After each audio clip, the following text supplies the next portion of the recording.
France Inter. Anthony Bélanger, votre histoire du monde, c'est à propos des kibboutz qui ont été pris pour cible par le Hamas, en particulier le kibboutz Be'eri qui est situé à 5 km seulement de la bande de Gaza. Voilà, un village désormais synonyme d'horreur. Plus d'une centaine de cadavres y ont été trouvés, des kibbutzniks, comme on nomme les habitants d'un kibbutz, assassinés par les terroristes du Hamas dès les premières heures des attaques. Plus de la moitié ont été abattus dans le réfectoire, alors que les résidents s'y rassemblaient pour le petit déjeuner en famille.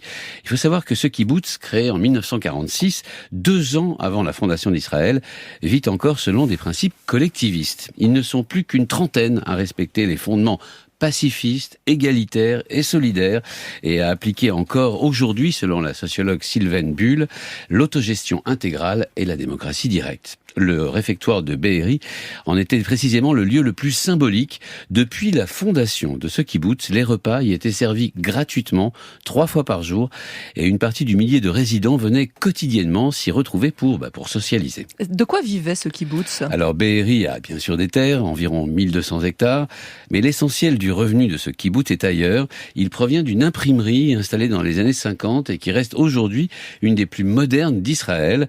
Cette entreprise autogérée rapporte des centaines de millions de shekels et redistribue ses dividendes absolument égalitairement à tous les kibbutzniks. Combien y a-t-il de kibbutz en Israël ? Alors, Israël a pu compter au plus fort de ce mouvement collectiviste et agraire 270 kibbutz.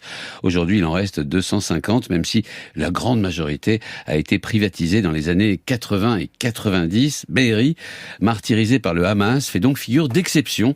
À l'origine, au début du XXe siècle, tous les kibbutz lui ressemblaient, étaient un croisement entre le mouvement sioniste et le marxisme. L'idée était de faire fleurir le désert de Palestine tout en abolissant toute forme de propriété privée. Par ailleurs, pour être utile à l'État d'Israël qui venait d'être créé, beaucoup se sont installés aux frontières du pays comme une sorte de barrière habitée, cultivée et vigilante. Voilà pourquoi tant de kibbutz ont été martyrisés par les terroristes du Hamas.